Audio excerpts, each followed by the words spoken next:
বলে, ইয়া রাসূলুল্লাহ, হাবিবাল্লাহ, কেমন হবে ময়দানে মাশর? আল্লাহ নবী জানালেন, হযরত জিবরাইল আল্লাহ বলবে, আমার জাহান্নামকে নিয়ে এসে আরশে পাশে বাঁধো। 70,000 জিনজিল দিয়ে আল্লাহর জাহান্নামকে বাঁধা হবে। এক একটা জিনজিলে 70,000 করে ফেরেশতা ধরে রাখবে। এই জিনজিল কিন্তু দুনিয়ার জিনজিল নয়, এটা আখিরাতের জিনজিল। এই জিনজিল কত আকৃতি, কত বিশাল আল্লাহ ভালো জানে, কিন্তু এতটুকু উপলব্ধি করা যায় 70,000 জিনজিল দিয়ে বাঁধা হয়। এক একটা জিনজিলকে 70,000 ফেরেশতা ধরে রাখবে। তাহলে জিনজিলটা কত শক্তিশালী, কত মোটা, কত বড়, এ থেকে একটা অনুভব করা যায়। যাক, আমি যেটা বলতে চাইছি, এই 70,000 জিনজিলে এক একটা জিনজিলে 70,000 করে ফেরেশতা থাকবে। 70,000 ইনটু 70,000 ক্যালকুলেটর মেরে দেখুন কত কোটি হতে লেগেছে। এইভাবে ফেরেশতারা জাহান্নামকে ধরে রাখবে, কিন্তু জাহান্নামকে ধরে রাখতে পারবে না। জাহান্নাম লম্বা লম্বা জিভ বার করে গুনাহগার করে ধরতে লাগবে। আগুনের কাছে যে দেখবে আগুনের শিখা বেরোয়, আগুনের জিভ বাহির হয়, আগুন দেখবেন দ্রুত কোনো জিনিস পেলে ধরতে যায়। ঠিক তেমনই জাহান্নাম লম্বা লম্বা জিভ বার করে গুনাহগার করে ধরতে যাবে। এ যুবক, ওই দিন কি হবে তোমার আমার দশা? ওই দিন বাপ ছেলে হবে না, ছেলে বাপের হবে না, মা মেয়ের হবে না, মেয়ে মায়ের হবে না। ওই দিন স্বামী স্ত্রী হবে না, স্ত্রী স্বামীর হবে না, কেউ কারো হবে না। কিন্তু দুনিয়া জমিন থেকে তোমাকে যখন কবরে দিয়ে আসবে, সবাই তো তোমায় ভুলে যাবে, কিন্তু তোমার মাথার গোড়ায় গায়েব থেকে একটা যুবক ছেলে এসে দাঁড়িয়ে যাবে হঠাৎ করে। তুমি তাকে দুনিয়ায় কখনো দেখোনি, ওই যুবককে দেখে তুমি অবাক হয়ে যাবে। এ আল্লাহ পাকের সৃষ্টি, আপনি কে কখনো দেখেনি? ওই যুবক তোমাকে সালাম কালাম করার পরে ওই যুবক দেখবে যখন ফেরেশতা ঢুকতে লেগেছে, ওই যুবক মাথার গোড়ায় দাঁড়িয়ে গিয়ে বলবে, এ আল্লাহ পাকের সওয়ালকারী ফেরেশতা, এই বান্দা দুনিয়ায় আমাকে বড় ভালোবেসেছে, বর্ষার সময় আমাকে প্যার করেছে, একা ছাড়া ছাড়া বাজ পড়ছিল, তথাপি আমার কথা ভুলে যায়নি, আমাকে ভালোবেসেছে। কিন্তু বান্দা বান্দি মুর্দা অবাক হয়ে দেখবে, কে কে নাকি আমি ভালোবেসেছি, দুনিয়ার জমিনে কখনো থেকে দেখিনি। এ আল্লাহর ফেরেশতারে, শীতের সময় তো আমাকে ভুলে যায়নি, বিমারের সময় তো আমাকে ভুলে যায়নি, অভাবের দিনও আমাকে ভুলে যায়নি। ওই সময় ফেরেশতাকে বলবে, আমি একে ভালোবাসি, একে কবর থেকে নিয়ে জান্নাত পর্যন্ত পাহারা দেব, জান্নাতে ঢুকানো পর্যন্ত এর সাথ আমি ছাড়ব না।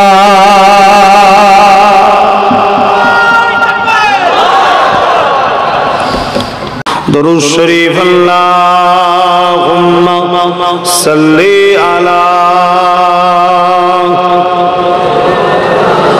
ওয়ালা আলি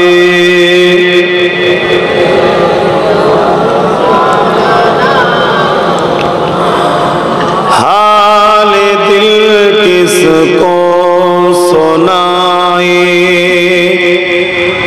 आपके होते हुए हाल दिल किसको सुनाए, आपके होते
মুসলমান ঘরের ছেলে মেয়েরা, তরুণেরা, আমার নবী পাকের উম্মত উম্মতি গণেরা, এই দুনিয়া আমার আপনার জন্য চিরস্থায়ী নয়।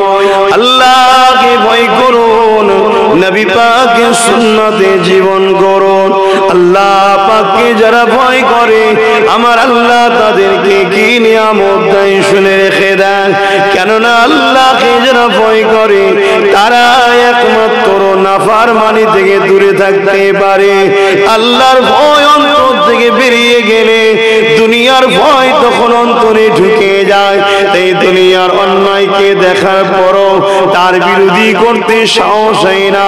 দুনিয়ার বুকে খারাপ দেখার পরও ওই খারাপ থেকে দূরে থাকার মতো সাহস হয় না। এই যুবকেরা যাদের হৃদয়ে আল্লাহর ভয় রয়েছে তাদের জন্য কি নিয়ামত আল্লাহ রেখেছে শোনেন। সূরা রহমানের মধ্যে আল্লাহ জানিয়ে দিচ্ছে, ওয়ালিমান খাফা মাকাম রাব্বিহি জান্নাতান, যারা আমি আল্লাহ আমাকে ভয় করে আমি আল্লাহ তাদের জন্য দুটো জান্নাত রেখেছি। আরো জোরে বলুন সুবহান।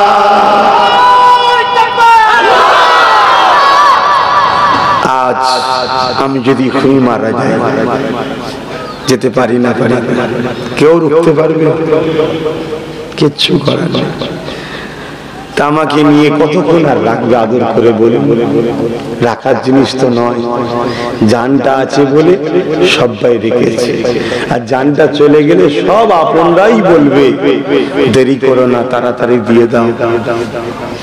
আর ইসলামেরও বিধান এটা, মারা যাওয়া ইন্তেকালের পরে তাড়াতাড়ি দাফন করতে হয়। তবে হ্যাঁ, কিছু কিছু মানুষের রাখা হয়, কারণ থাকে।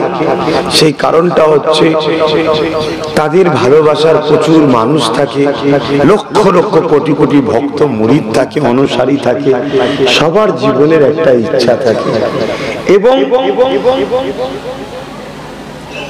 সবাই বিশ্বাসও রাখে আল্লাহর ওলিদের লাশ পচে না, তাই ওলি আল্লাহদেরকে রাখাও হয়। এটাও দুনিয়াতে প্রমাণও হয়ে যায় যে আল্লাহর ওলিরা মুর্দা নয়, এক ঘর থেকে আরেক ঘরে যায়। জোরে বলুন সুবহানাল্লাহ। কিন্তু আমভাবে শরিয়াতের হুকুম মাইয়িত হয়ে যাওয়ার পর তাড়াতাড়ি দিয়ে দিতে হয়।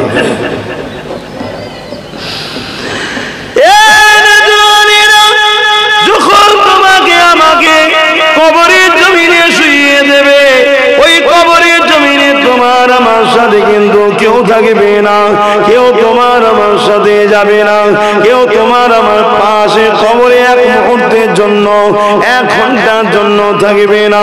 40টা কদম ফিরে আসতে না আসতে ওই কবরের জমিনে আল্লাহর ফেরেশতা চলে আসবে, ওই বান্দাকে রূহ দেওয়া হবে, আবার বান্দা উঠে বসবে। এই ঠোলটার কোনো দাম নাই, এর মধ্যে যে রূহটা রয়েছে এই রূহটা হলো হাকিকাতে আসল জিনিস, ওইটা বেরিয়ে চলে যাবে।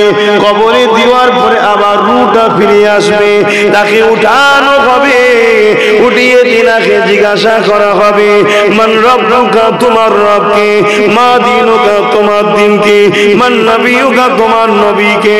মুখস্থ করে গেলে উত্তর দেওয়া যায় না, ঈমান ছাড়া উত্তর দেওয়া যাবে না। মান রব্বুকা, রব্বি আল্লাহ। দ্বিতীয় কোনো প্রশ্ন উত্তর প্রয়োজন নাই, কেননা যে তার আল্লাহকে চিনে গেছে আবার দ্বিতীয় প্রশ্ন করার কি দরকার আছে? না রয়েছে আল্লাহ তাই তো করতে বলেছে। মান রব্বুকা, রব্বি আল্লাহ। অর্থাৎ আল্লাহ মানার গায়রুল্লাহকে মানার মধ্যে প্রথম ফারাক হয়ে গেল। যারা আল্লাহকে মানে তাদেরকে একদিকে বেছে নেওয়া হলো, গায়রুল্লাহ গুণ বাদ হয়ে গেল। দ্বিতীয় নম্বর জিজ্ঞাসা করা হবে, মা দীনুকা, তোমার দিন কি? কেন আল্লাহ মাননেওয়ালাদের মধ্যে আমার রাসূলুল্লাহ দিন ইসলামকেও মানে, অনেকে মুখে বলে নকল দিনে অন্য ইসলামও মানে। তাই জিজ্ঞাসা করা হবে, মা দীনুকা, তোমার দিন কি? যারা বলবে দিন ইসলাম, ওই আল্লাহ মাননেওয়ালাদের মধ্যে ওই দিন ইসলাম গুলোকে আবার বাছাই করে নিয়ে বাকি গুলো আবার বাদ হলো। এবারে শেষ চূড়ান্ত প্রশ্ন হবে, মান নবিয়ুকা। আর ইমাম বুখারী বলে একটাই হবে, দয়ার নবীকে দেখানো হবে ইনি হলেন মুহাম্মদ রাসূল। ইনার সম্বন্ধে তোমার দুনিয়ার কি রায় ছিল, তোমার ধারণা কি ছিল, তোমার আকীদা কি ছিল।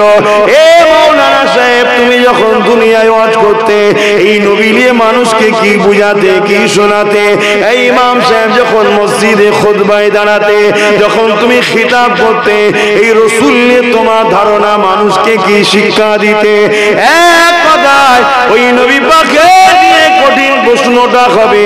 ওইখানে যে বলতে পারবে আমার রাসূলুল্লাহর বিষয়ে সঠিক উত্তর, আল্লাহ পাক সঙ্গে সঙ্গে জানিয়ে দেবে ফেরেশতারে সাদ্দাত, আমার বান্দা সত্য বলেছে, জান্নাত থেকে একটা সুড়ঙ্গ করে দেওয়া হবে। বান্দা ওই জান্নাতি হাওয়ায় আরামের ঘুমাতে থাকবে। আরো জোরে বলুন সুবহান।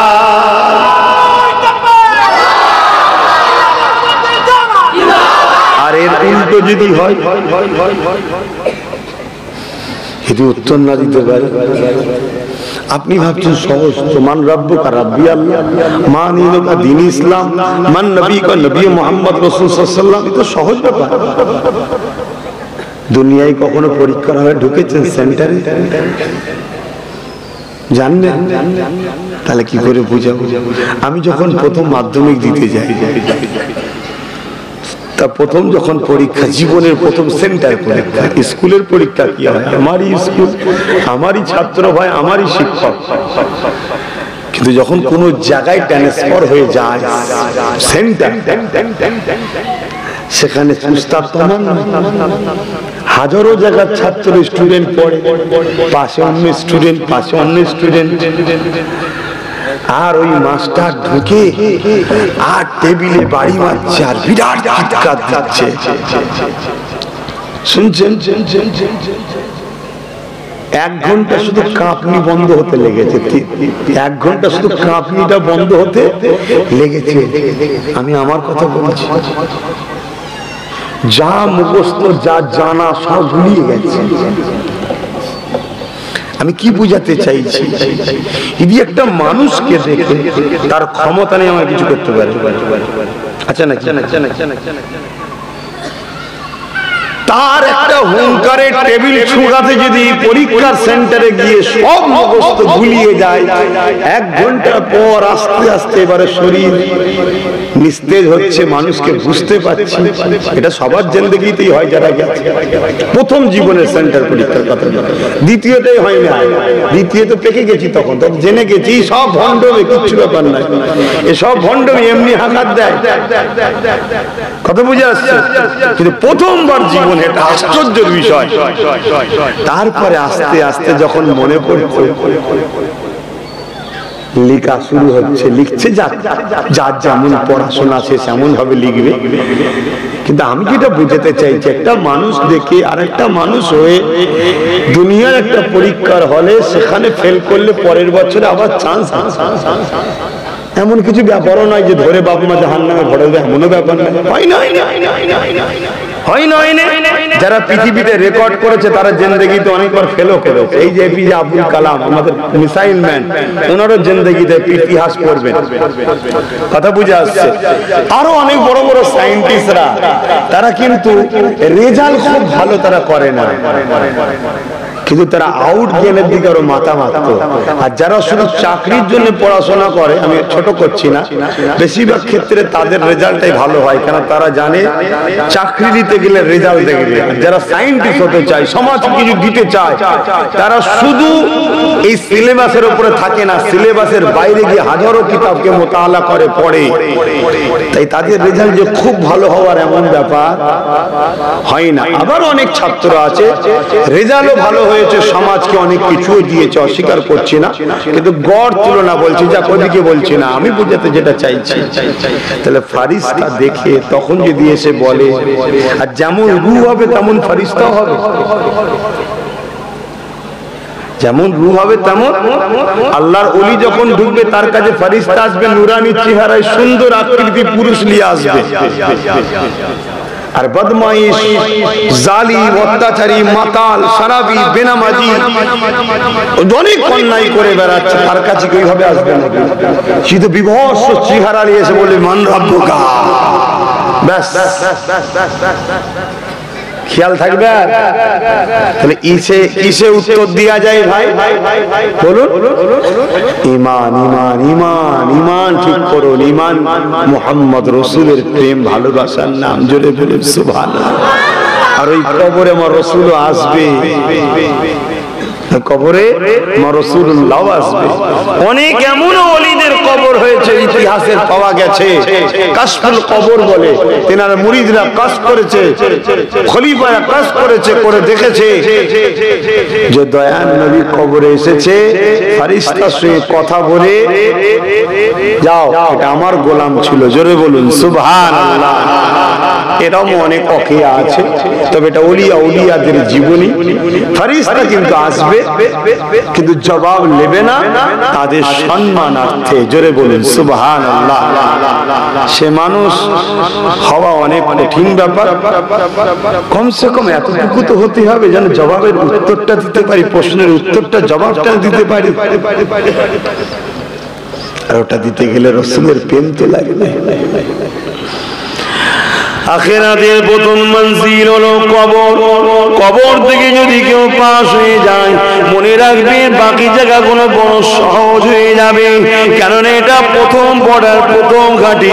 জীবনে প্রথম সেন্টারে গেলে যেমন আপনি বড় পরিশান হন, বড় চিন্তিত, বড় ঘাবড়ে যান, আখিরাতের প্রথম ঘাঁটি, প্রথম সেন্টার হলো কবর।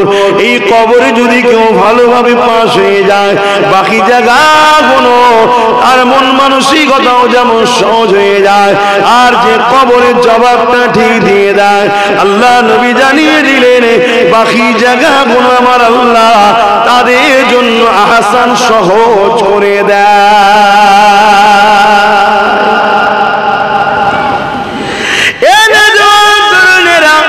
এই কবরের জমি শুনতে কারো সহজ লাগে, আমরা তো এখন এমন মানুষ হয়ে গেছি, মাফ করবে, নয়তো আপনি নয় আমাদের মধ্যে কিছু আছে কবরে গিয়েও দেখি অনেকে ঠাট্টাই আর কি করছে। কবরে লাশকে শোয়ানো হচ্ছে, তখন অনেকে ফটো তোলাই ব্যস্ত থাকে।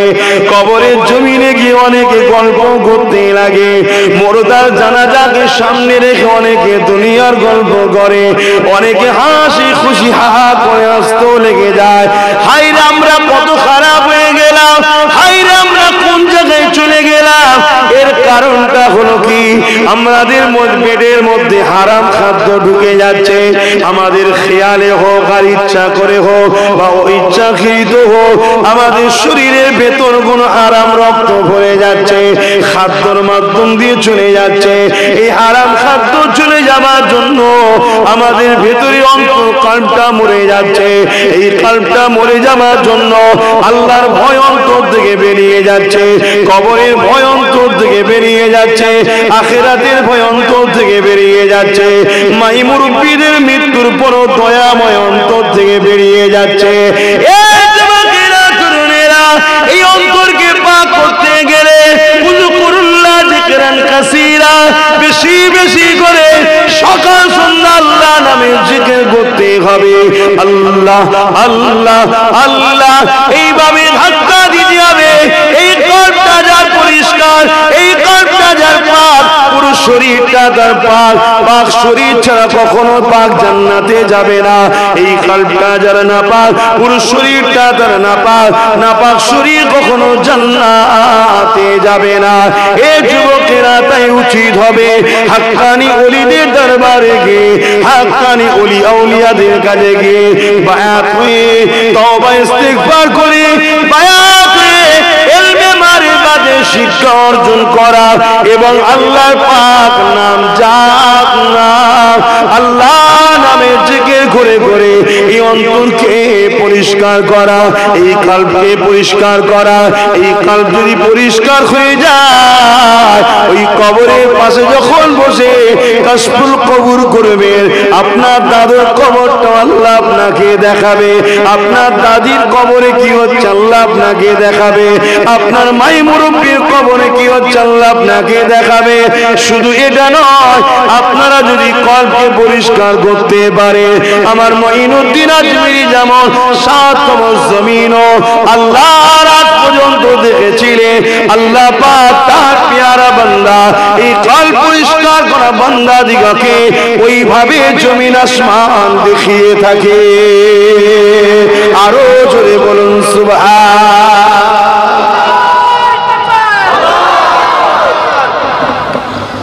এই অন্তর আজকে আমাদের খারাপ হয়ে যাচ্ছে, এই অন্তরকে পরিষ্কার করতে হবে। এইটা পরিষ্কার করার ওই মেডিসিন একটাই, এটা অন্য কোনো জিনিস দিয়ে ধোয়ার জিনিস নয়। আল্লাহর নামের জিকির, কলেমার জিকির এবং হালাল খাদ্য খেতে হবে। আমাদের খাদ্যে গড়বড় হয়ে যাচ্ছে। হয়তো আপনি জানেন না, সবাই যে ইচ্ছা করে খায় সেটাও তো বলবো না, হয়তো আপনি জানেন না আপনার অইচ্ছাকৃত আপনার শরীরে হয়তো অসতর্কেও হারাম খাদ্য ঢুকে যাচ্ছে। এই জন্য খাবার গুলোকে একটু দেখুন যে আমি কি খাচ্ছি, কি পয়সায় খাচ্ছি, কার বাড়িতে খাচ্ছি, তার কি আছে, এগুলো দেখুন। যেমন আজকে তো পণ ছাড়া বিবাহ হয় না, পণ ছাড়া আজকাল বিবাহ হয় না। এই পণের টাকা তো হারাম, ইয়া কি চলে? তাহলে ওই পয়সায় যদি খাওয়া হয় তাহলে তো শরীরে হারাম খাদ্য ঢুকছে। আর হারাম খাদ্যকে আবার বিসমিল্লাহ বলে খেলে আরো জটিল ব্যাপার, ঈমান চলে যাবে, আরো জটিল ব্যাপার। আর বিসমিল্লাহ বলে যে খাবারটা খাওয়া হয় না, ওই খাবারের থালে আপনার সঙ্গে ইবলিস শয়তান খায়, অর্থাৎ ইবলিসের এঁটো আপনি খান। এঁটো বলেন না ঝুটো বলেন? এঁটো বলেন না? যাই হোক, এঁটো হোক ঝুটো হোক, ঝুটো খায়। তাহলে বলুন, যে ইবলিসের লালা খেয়ে ফেলবে, ইবলিসের ঝুটো বা এঁটো খেয়ে ফেলবে, তার তাসির কি ইবলিসের মতো হবে না? তাহলে বিসমিল্লাহ এই জন্য বলে খেতে হবে। দ্বিতীয় নম্বর কথা, যদি মনে করেন যে হারাম জিনিস তো বিসমিল্লাহ বলে খেলে ঈমান চলে যাবে, তাহলে আমার বিসমিল্লাহ বলা দরকার নেই, তাহলে ইবলিস ঝুটো করে দিচ্ছে। আর যদি বিসমিল্লাহ বলে খান তাও তো সবচেয়ে ভালো হারাম খাদ্য খাবো না। 15-16 বছরের জিন্দেগি চলে বাবা, আল্লাহর কাছে সবর কর, সবর। আমরা ইসলামের মূল স্তম্ভ 5টা আমরা জানি, কলেমা, নামাজ, রোজা, হজ, জাকাত। না, জাকাত, হজ। জাকাত না দিয়ে হজ করতে যাই নাকি? জাকাত আগে, তারপরে হজ। গরিবের হক না দিয়ে হজ করলে হজ হয়? জাকাতটা তারপরে হলো হজ। আমরা কিন্তু ভুলে গেছি এই সব কিছুকেও আবার ট্যাকেল করে হালাল খাদ্য। হালাল খাদ্য যদি না থাকে আপনি বরবাদ হয়ে যাবেন। আল্লাহ আমাদেরকে হালাল ইনকাম করার তৌফিক দিক এবং হালালে বরকত হয়, বলুন সুবহানাল্লাহ। হালাল খাবার তৌফিক দান করুন, বলুন আল্লাহুম্মা আমিন। কিয়ামত বড় কঠিন হবে ভাই, বড় কঠিন হবে। আল্লাহ নবী সাহাবাদিগকে বললেন, বাবারা ময়দানে মাশরের জন্য একটু বেশি বেশি করে কাঁদবে বাবা। আল্লাহ পাকের কাছে ময়দানে মাশরের জন্য পানা চাইবে, সাহায্য চাইবে।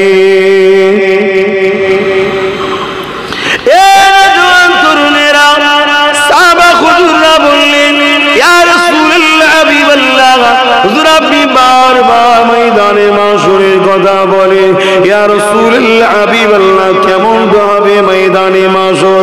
আল্লাহ নবী জানালেন, হযরতে জিবরাইল আল্লাহ বলবে, আমার জাহান্নামকে নিয়ে এসে আরশে পাশে বাঁধো, 70,000 জিঞ্জির দিয়ে আল্লাহর জাহান্নামকে বাঁধা হবে। এক একটা জিঞ্জিরে 70,000 করে ফেরেশতা ধরে রাখবে। এই জিঞ্জিলকে কিন্তু দুনিয়ার জিনজিল নয়, এটা আখিরাতের জিনজিল। এই জিনজিল কত আকৃতি, কত বিশাল আল্লাহ ভালো জানে, কিন্তু এতটুকু উপলব্ধি করা যায় 70,000 জিনজিল দিয়ে বাঁধা হয়। এক একটা জিনজিলকে 70,000 ফেরেশতা ধরে রাখবে। তাহলে জিনজিলটা কত শক্তিশালী, কত মোটা, কত বড়, এ থেকে একটা অনুভব করা যায়। যা আমি যেটা বলতে চাইছি, এই 70,000 জিনজিলে এক একটা জিনজিলে 70,000 করে ফেরেশতা থাকবে। 70,000 ইনটু 70,000 ক্যালকুলেটর মেরে দেখুন কত কোটি হতে লেগেছে। এইভাবে ফেরেশতারা জাহান্নামকে ধরে রাখবে, কিন্তু জাহান্নামকে ধরে রাখতে পারবে না। জাহান্নাম লম্বা লম্বা জিভ বার করে গুনাহগার করে ধরতে লাগবে। আগুনের কাছে যে দেখবে আগুনের শিখা বেরোয়, আগুনের জিভ বাহির হয়, আগুন দেখবেন দ্রুত কোনো জিনিস পেলে ধরতে যায়। ঠিক তেমনি জাহান্নাম লম্বা লম্বা জিভ বার করে গুনাহগার করে ধরতে যাবে। এ যুবক, ওই দিন কি হবে তোমার আমার দশা? ওই দিন বাপ ছেলে হবে না, ছেলে বাপের হবে না, মা মেয়ের হবে না, মেয়ে মায়ের হবে না। ওই দিন স্বামী স্ত্রী হবে না, স্ত্রী স্বামীর হবে না, কেউ কারো হবে না। কিন্তু দুনিয়া জমিন থেকে তোমাকে যখন কবরে দিয়ে আসবে, সবাই তো তোমায় ভুলে যাবে, কিন্তু তোমার মাথার গোড়ায় গায়েব থেকে একটা যুবক ছেলে এসে দাঁড়িয়ে যাবে হঠাৎ করে। তুমি তাকে দুনিয়ায় কখনো দেখোনি, ওই যুবককে দেখে তুমি অবাক হয়ে যাবে। এ আল্লাহ পাকের সৃষ্টি, আপনি কে কখনো দেখেনি। ওই যুবক তোমাকে সালাম কালাম করার পরে ওই যুবক দেখবে যখন ফেরেশতা ঢুকতে লেগেছে, ওই যুবক মাথার গোড়ায় দাঁড়িয়ে গিয়ে বলবে, এ আল্লাহ পাকের সওয়ালকারী ফেরেশতা, এই বান্দা দুনিয়ায় আমাকে বড় ভালোবেসেছে, বর্ষার সময় আমাকে প্যার করেছে, একা ছাড়া ছাড়া বাজ পড়ছিল, তথাপি আমার কথা ভুলে যায়নি, আমাকে ভালোবেসেছে। কিন্তু বান্দা বান্দি মুর্দা অবাক হয়ে দেখবে, কে কে নাকি আমি ভালোবেসেছি, দুনিয়ার জমিনে কখনো থেকে দেখিনি। এ আল্লাহর ফেরেশতা রে, শীতের সময় তো আমাকে ভুলে যায়নি, বিমারের সময় তো আমাকে ভুলে যায়নি, অভাবের দিনও আমাকে ভুলে যায়নি। ওই সময় ফেরেশতাকে বলবে, আমি একে ভালোবাসি, একে কবর থেকে নিয়ে জান্নাত পর্যন্ত পাহারা দেব, জান্নাতে ঢুকানো পর্যন্ত এর সাথ আমি ছাড়ব না।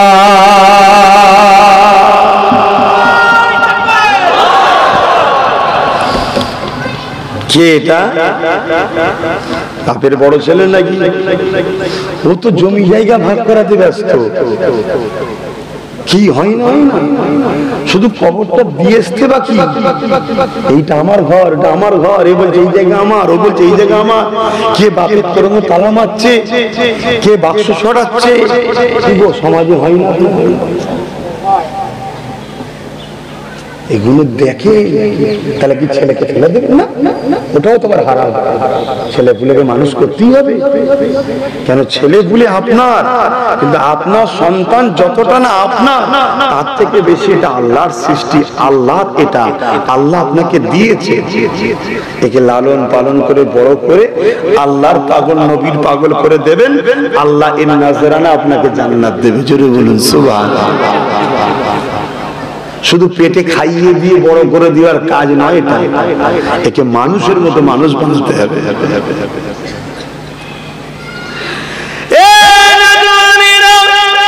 আবার ফেরেশতা ডান দিক দিয়ে ঢুকতে যাবে, ডান দিকেও সেম আর একজন যুবক দাঁড়িয়ে যাবে, সেও ডান দিক দিয়ে ফেরেশতাকে ঢুকতে দেবে না। আবার বাঁ দিকে ফেরেশতা চলে আসবে, বাঁ দিকেও আবার একজন দাঁড়িয়ে যাবে, সেও বাঁ দিক দিয়ে ঢুকতে দেবে না। এ যুবকেরা, তরুণেরা, বাবেরা, ইরা কারা, ইনারা কারা? আবার পায়ের দিক দিয়ে ফেরেশতা ঢুকতে যাবে, দেখবে ওই দিকেও একটা সুন্দর যুবক দাঁড়িয়ে গেছে, ফেরেশতাকে ঢুকতে দেবে না, ফেরেশতা ফিরে চলে যাবে। এই চারজনকে, এই চারজন কোন দুনিয়ার সন্তান নয়। এই চারজনের মধ্যে মাথার গোড়ায় যিনি ছিলেন, উনি হলেন আল্লাহ পাকের 5 ওয়াক্ত ফরজ নামাজ।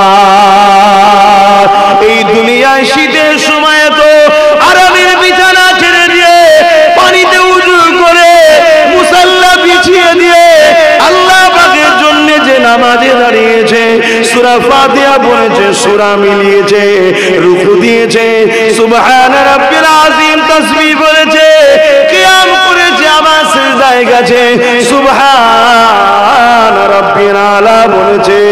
আমার আল্লাহ ওয়াদা করেছে ফেরেশতারা আমাকে সিজদায় পড়ে সুবহান রাব্বিল আলা বলে, আমি আল্লাহ সব থেকে বড় পাক পবিত্র বলে। অথচ ওরা এত গুনাহ করে রয়েছে, যারা আমার পবিত্রতার গুণগান গায়, আমি আল্লাহ তাদেরকে পবিত্র বানিয়ে দিলাম।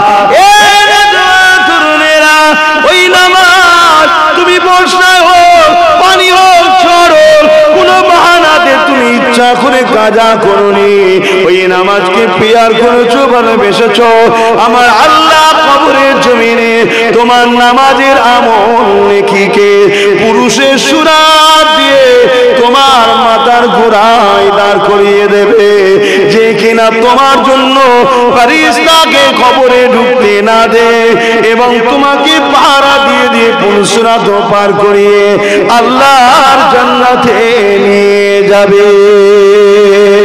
আরো জোরে বলুন সুবহান।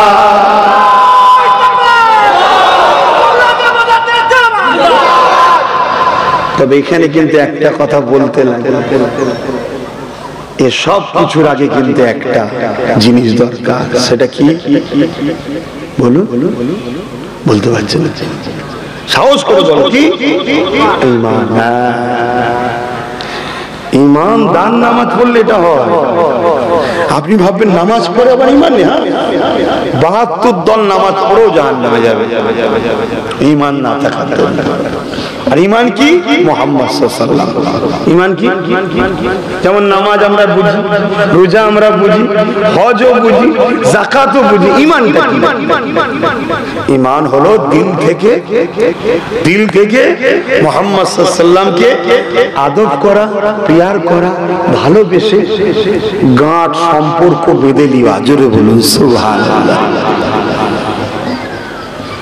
এই রকম ব্যক্তি যদি নামাজ পড়ে, তার নামাজকে আল্লাহ এইভাবে সুন্দর করে যুবক আকৃতি দিয়ে তার মাথার গোড়ায় দাঁড় করিয়ে দেয়। ডান দিকে 1 মাস রোজা সামনে আসছে,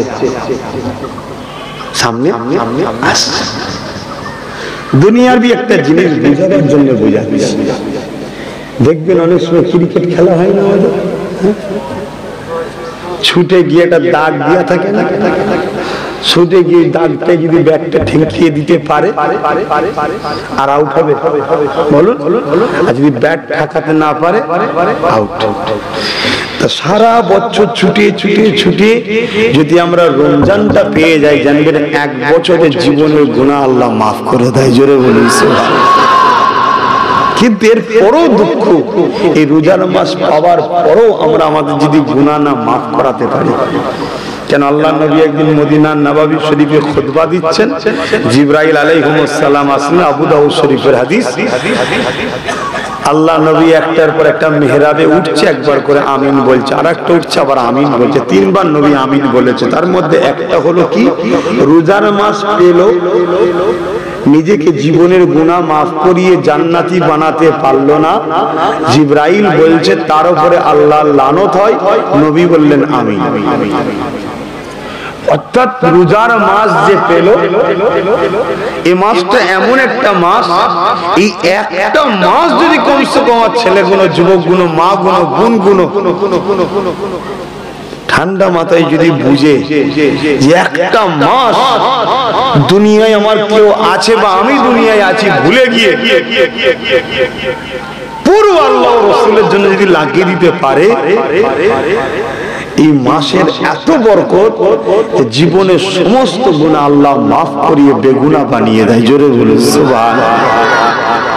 কিন্তু দুঃখের সাথে বলতে হয়, আমার ঘরে জন ছেলে, হয়তো আপনার করেন, বিশেষ করে শহর এলাকার মানুষের রোজা একটু কম রাখে, ওদের গ্যাস একটু বেশি হয়। ও সব জায়গায় এখানে রাখে না? আচ্ছা আচ্ছা আচ্ছা আচ্ছা। যুবক ভাই আমার বোঝো, আজকে পৃথিবীর দিকে তাকাও, অনেকে পানি পর্যন্ত পাচ্ছে না, জানো অনেক দেশে খাবারও পাচ্ছে না, পানি এত অভাব দেখা দিচ্ছে, খরা, মাসকে মাস কোনো পানি নেই, খাবার নেই, কিছু নেই। মানুষ মানুষকে খিদার চোটে মেরে ফেলতে মানুষের গোশত খাচ্ছে। আমি গল্প বলছি, সোশ্যাল মিডিয়া ওয়েবসাইটে যাও, দেখো সাউথ আফ্রিকা গুলো দেশগুলো তো দেখো কি হচ্ছে, জ্যান্ত মানুষকে শগুন ছুঁড়ে ছুঁড়ে খাচ্ছে, জ্যান্ত আছে, মানে এত কমজোর দুর্বল হয়ে গেছে। আল্লাহ 11টা মাস খাওয়াচ্ছে, রোজার মাসে তারা বেশি খাওয়ায় আল্লাহ। যত গরিবই হোক সারা বছর যা খায় রোজার মাঝে তার বাড়িতে ডবল আসে না, আসে না বল? একটা মাস রোজা রাখবে, ফজরের সেহরির সময় আজান দিবার আগে খাওয়া বন্ধ, আর মাগরিবের আজানের সাথে সাথে আল্লাহর নাম নিয়ে খাওয়া শুরু। কিন্তু দুঃখের বিষয়, হযরত আবু হুরায়রা হুজুর থেকে একটা হাদিস রায়াত আছে, আমার পুরো হাদিসটা স্মরণ করছে রে।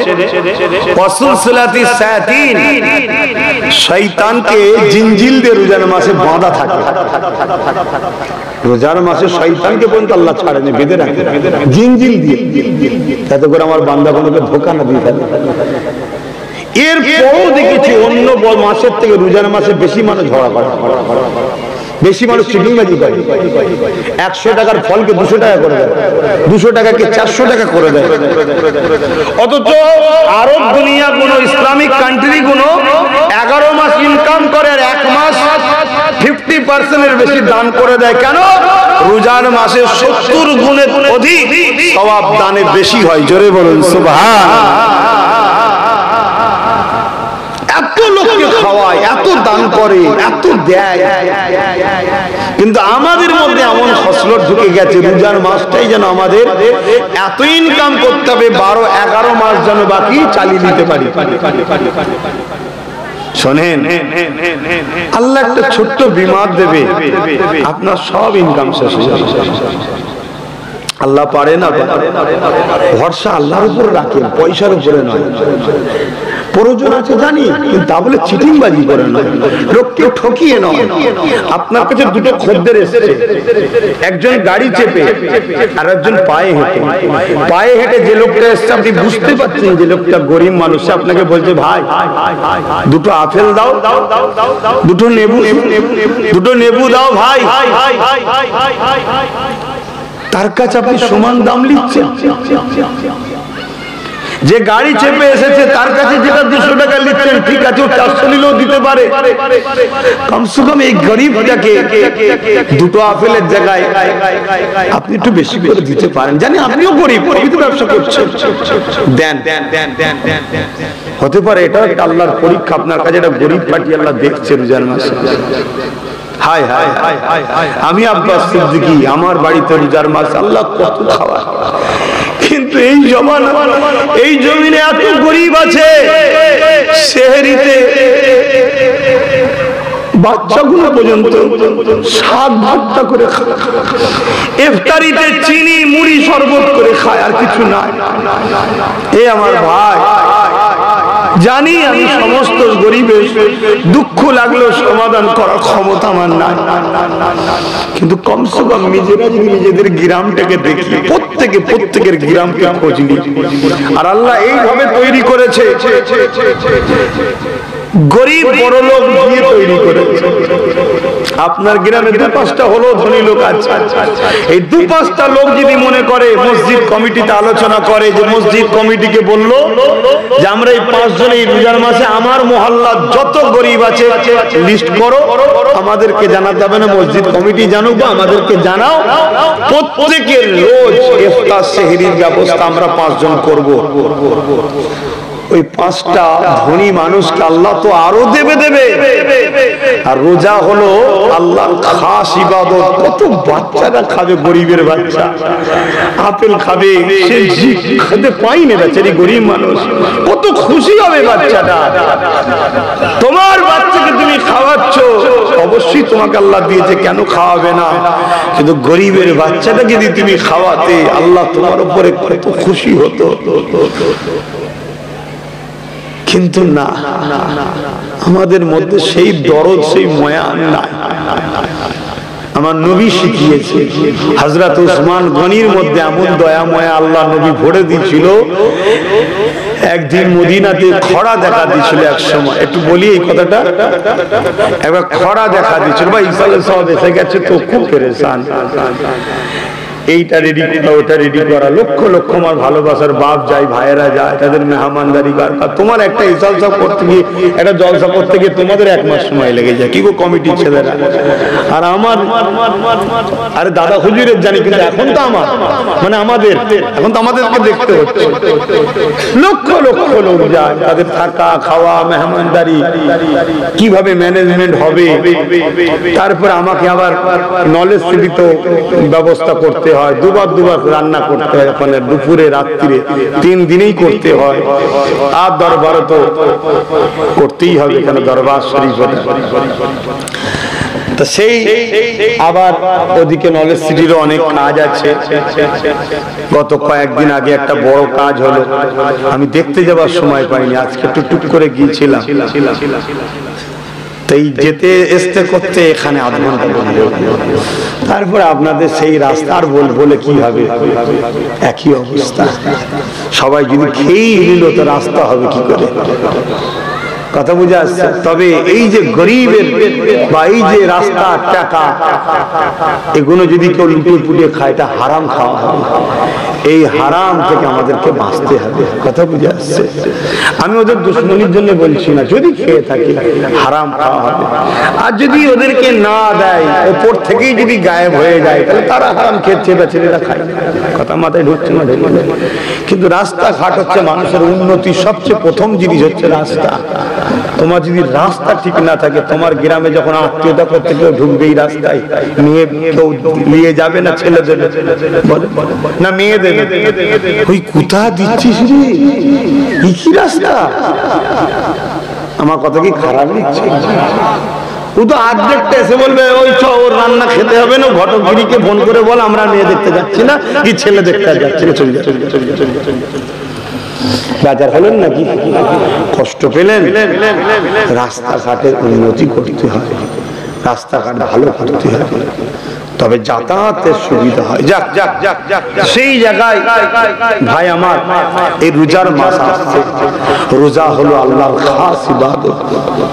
as-sawmu li wa ana azzi biyadiya, রোজা হলো আল্লাহর খাস ইবাদত। রোজাদারদের জন্য আল্লাহ দুটো স্পেশাল পুরস্কার রেখেছেন। lis-sa'imi farhatani farhatun indal iftar wa farhatun liqa rabbi। রোজাদারদের দোয়া আল্লাহ কবুল করে, আর রোজাদার দিওয়াকে আল্লাহ দিদার দেবে। জোরে বলুন সুবহানাল্লাহ। রোজাদারের একটা তো গুরুত্ব আছে। তো যাক, একটু সংক্ষেপ সময় এলাম, আমি কি কথাটা বলতে গিয়ে চলে গেলাম জানি। হযরত উসমান গনি হুজুরের কথাটা একটু বলে দিই।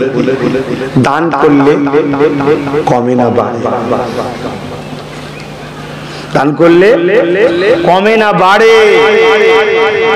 আলহামদুলিল্লাহ বাড়ে। আলহামদুলিল্লাহ বাড়ে। পকেটে 1000 টাকা আছে, 500 টাকা দান করেন, আপনার মাথায় ঢুকছে 500 কমে গেছে, না বুকা। অন্য দিক দিয়ে আল্লাহ 5, 10, 50, 5,000 টাকা তোমার ছিল না, ওটা আল্লাহ দানের জন্য আবার দেবে। জোরে বলুন সুবহানাল্লাহ। তার জ্বলন্ত প্রমাণ আব্বাস সিদ্দিকী নিজে, আমি নিজে তার উপভোগ করছি, তার মজা আমি নিজে নিচ্ছি। শুধু দুনিয়ায় নিচ্ছি না, আমার আখিরাতেও সব ব্যাংকে জমা আছে। ব্যাংকটা কেন বললাম, সহজে বোঝেন আপনারা। আখিরাতেও জমা আছে, আবার দুনিয়াতেও নিচ্ছি। ফায়দা দু জায়গাতে ফায়দা। এর চেয়ে বড় ফায়দা দ্বিতীয় কোনো ব্যবসা নেই, দান করার মতো ব্যবসা।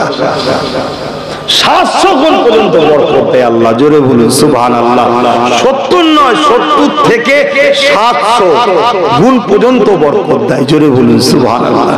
ওসমান গনি হুজুর বিশাল মাল কিনেছে। তার আগে একটা কথা বলেন, এই যে মাসিক একটা পত্রিকা বার করি আমি, জানেন তো, রিসালাত, এই পত্রিকাটা নেবেন সবাই।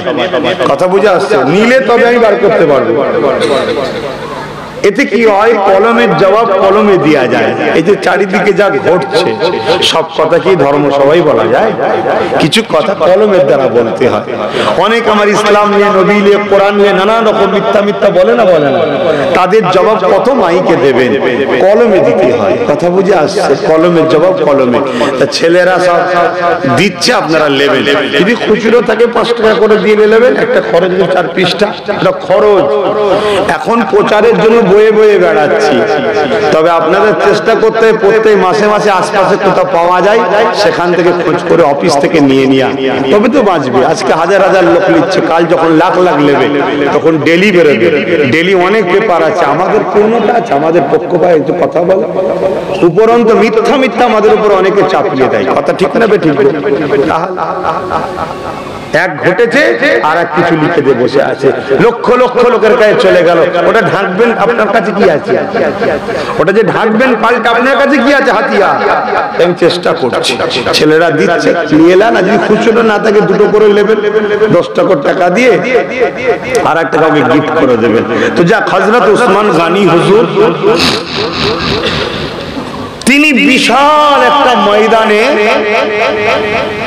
উনি বড় ব্যবসায়ী ছিলেন, ইন্টারন্যাশনাল ধনী ছিলেন। বিশাল এক ময়দানে অনেক খাবার, মানুষের নিত্য প্রয়োজনীয় জিনিসপত্র জড়ো করেছে। আর তারপরে খরা দেখা দিয়েছে। তা যুগে যুগে ইহুদি বলে একটা সম্প্রদায় আছে, এরা বড় চালাক। এরা বলতে লাগছে রে, এদেরও ব্যবসায়ী আছে, যে খরা তো দেখা দিচ্ছে মদিনায়, চলো ওসমান গনির মালটাকে আমরা বেশি দামে কিনে নিই। তাহলে যখন ফুল খরা শুরু হবে আমরা আরো বেশি দামে বিক্রি করব মুসলমানদের ঘরে। কথা মাথায় ঢুকছে না? তো ওসমান গনির কাছে এসেছে, এসে বলছে তোমার যা মাল আছে আমাদেরকে বিক্রি করবে, আমরা 10% লাভ দেবো। ধরুন 100 টাকার মাল আছে, 110 টাকা দেবো। শুনছেন? ওসমান গনি বললেন না, দেবো না। তখন তারা বলছে 20% দেবো, 120 টাকা দেবো। বলছে না। 30%, বলছে না। ডবল 200 টাকা দেবো, 100% লাভ। না। 300 টাকা দেবো, 2 ডবল। বলছে না। তখন তারা রেগে যেয়ে বলছে, আরে এত দাম দিয়ে তোমার মাল কেউ কিনবে? ওসমান গনি বলছে, এক বড় ব্যবসায়ীর কাছে, নাউজুবিল্লাহ, এক বড় ব্যবসায়ীর কাছে, মানের দিকে তাকাবেন না, বুঝাবার জন্য বলছি, আমি নিয়ত করেছি মালটা তিনার কাছে বিক্রি করব, বিনিময়ে তিনার থেকে আমি অর্থ নেব। ইহুদিরা বলতে লেগেছে, যদি তুমি 200 টাকা লাভ দেবো বলেছে, এর বেশি যদি না হয় কমে যদি দাও তাহলে জানবো আমরা ইহুদি বলে দেওনি, তাহলে তোমার সঙ্গে ঝগড়া হবে। ওসমান গনি বললে, কাল তুমি মদিনার নবাবিতে আসবে, ফজর নামাজ বাদ, ওখানে মাল বিক্রি করা হবে, চলে আসবে। মানে কিছু কিছু কথা আছে না, একটু বুঝাতে গেলেও ভাষা খুঁজতে হয়, ভাষা খুঁজতে হয়। কেন কিছু কিছু কথা সব ভাষা ইউজ করা যায় না। তো পরের দিন ইহুদি ব্যবসায়ী গুলো এসে হাজির, নামাজ হয়ে গেছে, আল্লাহর নবী দাঁড়িয়ে গেলেন, হযরত ওসমান গনি দাঁড়িয়ে গেলেন, হুজুর রাসূলুল্লাহকে সালাম দিয়ে বলছেন, হুজুর মদিনায় তো খরা দেখা দিয়েছে, আমি অমুক এলাকায় মাল জড়ো করেছি, অমুক এলাকায় বিশাল মাল জড়ো করেছি হুজুর, ওই মালের দাম আমার ইহুদি ভাইয়েরা তারা আমাদেরকে দাম দিয়েছে, 100 টাকার মাল 200 টাকা আরো বেশি দেবে, 300 টাকায় কিনবে বলছে। হুজুর বলছেন, তাহলে কি তুমি দিওনি কেন? হুজুর আমি এর থেকে বেশি লাভ পেয়েছি, এর থেকে বেশি লাভ পেয়েছি, তাই এই মাল আমি ওনাদেরকে এই জন্য দিইনি। হুজুর আপনি এলান করে দেন, মদিনার যার যা প্রয়োজন, অমুক এলাকায় মাল রয়েছে, যার যা প্রয়োজন সব যেন ফ্রি নিয়ে যায় কেন? ও মাল আমি আমার আল্লাহর কাছে বিক্রি করে দিয়েছি। জোরে বলুন সুবহানাল্লাহ, আরো জোরে বলুন সুবহানাল্লাহ। ওটা ফি সাবিলিল্লাহ হয়ে গেছে, অতি আল্লাহর হয়ে গেছে। যার যা খুশি নিয়ে যাক, কেন আল্লাহর কাছে আমি 700 গুণ ডবলে দিয়েছি। জোরে বলুন সুবহানাল্লাহ। আল্লাহ নবী মুচকি হাসলেন আর বললেন, এই সাহাবারা, আমার উসমান বড় ব্যবসা করতে শিখেছে। জোরে বলুন সুবহানাল্লাহ, আরো জোরে বলুন সুবহানাল্লাহ। দান কত বড় জিনিস, কিন্তু আমরা তো কঞ্জুস হয়ে যাই। শুধু গাঁট দিতে পারলে ভালো, গাঁট থাক না, থাক না। আরে দম ফুরিয়ে গেলে সব রয়ে যাবে। তোমার ছেলে যে নামাজি মুসল্লি আল্লাহওয়ালা হবে কোনো গ্যারান্টি আছে? তোমার ছেলে যে ওই টাকা মসজিদ মাদ্রাসায় তোমার জন্য চলখানি সব রেসানি মিলাদ এতিম গরিব দুঃখী দেবে কোনো ঠিক আছে? বাপ তা বলে ছেলেকে গরিব ভিখারি করে দেওয়ার দান করবে, এটাও ঠিক নয়। কেন? সব থেকে উত্তম হলো নিজের স্ত্রী বাচ্চা মা বাপের পিছনে খরচ করলে সব থেকে বেশি নেকি পাওয়া যায়। জোরে বলুন সুবহানাল্লাহ। তাদের পিছনেও করতে হবে, কিন্তু পাশাপাশি গরিবকে দেন, গরিবকে খরচ করেন, এতিমদের পিছনে দেন। এই রোজার মাসে কত এতিমখানা আছে, কত এতিমখানা আছে। সেই সব এতিম বাচ্চা কোনো হয়তো মাদ্রাসায় রয়ে গেছে, কেন? ঘরে এলে কি খাবে? বাপ নেই, যা মাদ্রাসাতেই থাক। আর মাদ্রাসার হুজুর উনিই বা কি করবে, কত চালাবে?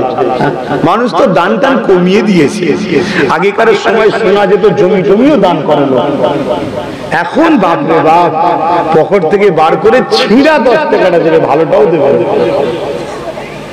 ভুল বলছি বলে মন বেজার হয়ে গেল, ছিঁড়া 10 টাকা। অথচ পকেটে যেটা বললো ওর থেকে দামি কাজ হলো এটা, মানে এটা 10 গুণ কম করে, এটা সবার জন্য 700 গুণ বেশি রে পরকালে বা দুনিয়াতেও আল্লাহ তোমার রুজিতে বরকত দিতে পারে। জোরে বলুন সুবহানাল্লাহ। দরুদ শরীফ আল্লাহুম্মা সাল্লি আলা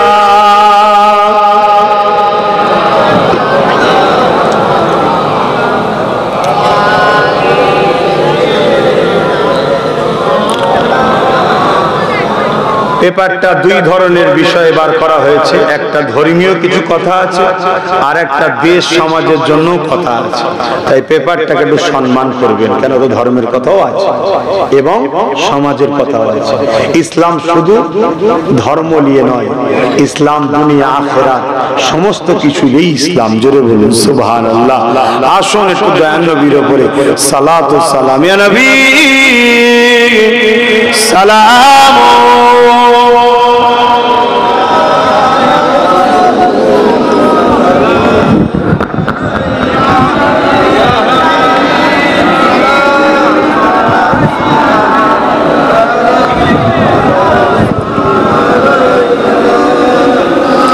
এইদিকে আসো, লাল জামা।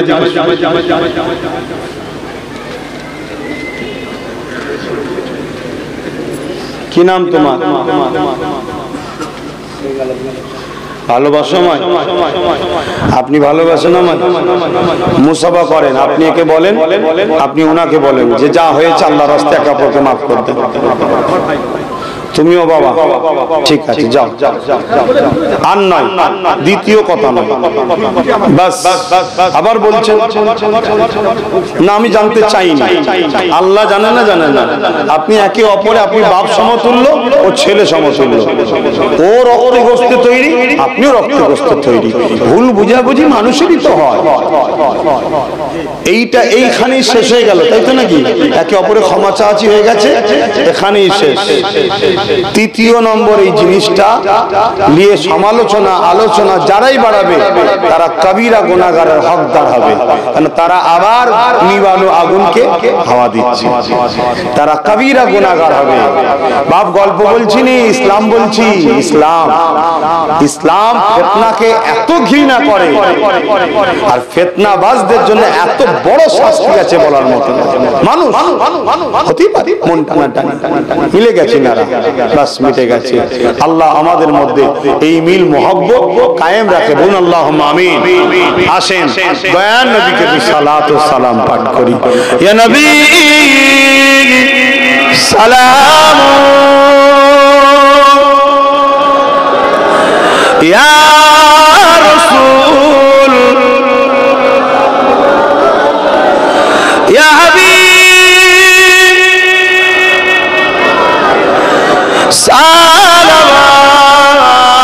সালাওয়াতুল্লাহ কঠিন হাসরের দিনে কি আছে মোদের কপালে গুনাহগার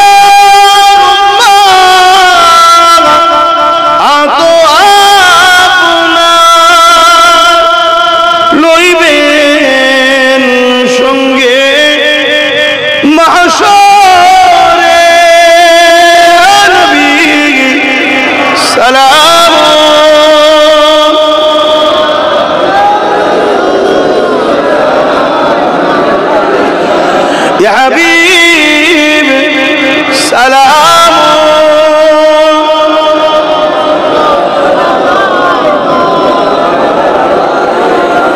পড়িল আল্লাহ আরো বাণী পোহালো দুঃখে এর হইল জগৎ অনুরানী আমিনার নয়ন ও নির্মণি নবী সালাম ইয়া রাসূল ইয়া হাবিব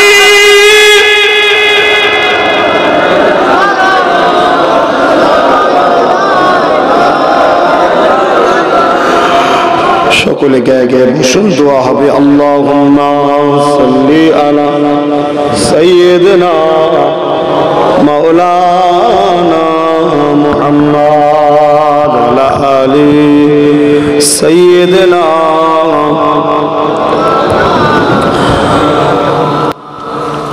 বিসমিল্লাহ শরীফের সঙ্গে 11 বার দরুদ